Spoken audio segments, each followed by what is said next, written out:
اعوذ باللہ من الشیطان الرجیم۔ میں اللہ کی پناہ مانگتی ہوں شیطان مردود سے۔ بسم اللہ الرحمن الرحیم۔ اللہ کے نام کے ساتھ جو بہت مہربان اور نہایت رحم فرمانے والا ہے۔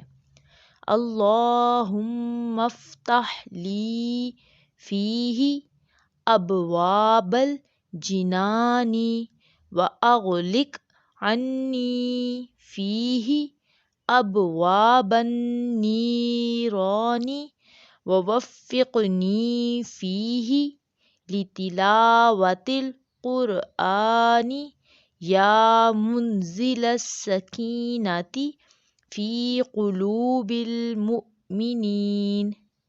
اے اللہ، آج کے دن میرے لیے جنت کے دروازے کھول دے اور مجھ پر جہنم کے دروازے بند فرما دے، اور مجھے قرآن پڑھنے کی توفیق دے۔